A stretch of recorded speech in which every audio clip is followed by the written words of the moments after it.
For me, it's just I'm lucky enough that the schedule I work is overnight, but it works out great for me and my family. When I get off in the morning, I'm able to take my oldest daughter to school, um, drop the younger one off at daycare, and then take a nap.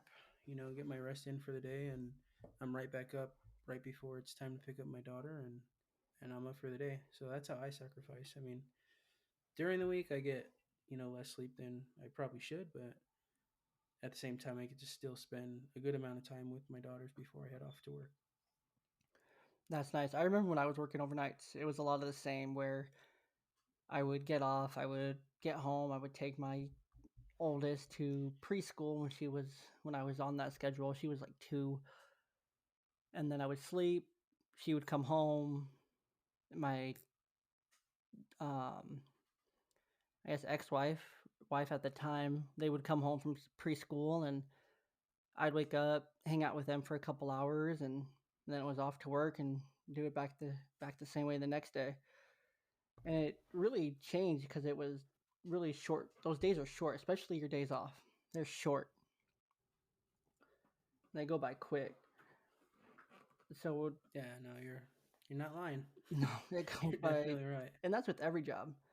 You know, it's every job. Even those 9 to 5 Monday through Fridays, those jobs are almost even more of a grind because you're almost waiting for Friday. If that makes sense, it Yeah, no, I get it. comes just really slow, like really slow. And so during the week, for me personally, I have to find things outside of spending time with my kids now because I only have them half the time. With just to sit with the circumstances that they are, I have to find something to kind of put my energy into. So, for the listener that might be struggling with the work life balance, Aaron, what are some ways that like excess energy you might have? What are some things that you put that into during the week or on your weekends to help you feel normal?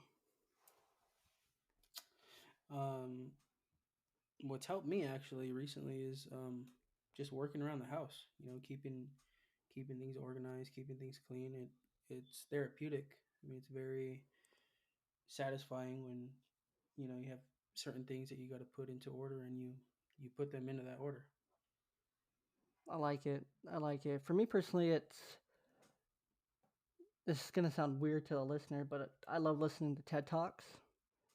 TED Talks definitely help me feel grounded and just help me think about things I might have a thought of, but really help me clarify those thoughts.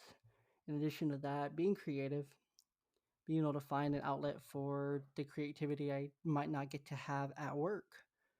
There are some jobs where they're just very black and white, they're very dull, they're very gray, and you don't really get to put in any color to your job, if that makes sense. Yeah, no, I get it.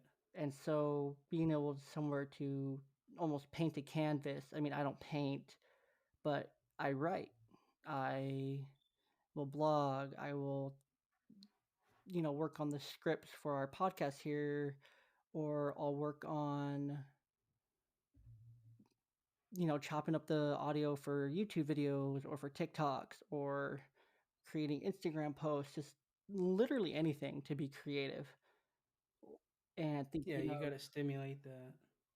You got to stimulate that creative itch. exactly. So I think it's important, for the listener to know to find things that help you feel normal throughout the week because there's not a lot of normal during those 40, if not 60 hours during the week where you don't get that time. So you almost have to build that part into your day-to-day life or into your routine and maybe sacrifice a half hour of sleep to be able to do something for yourself that adds that color back into your life.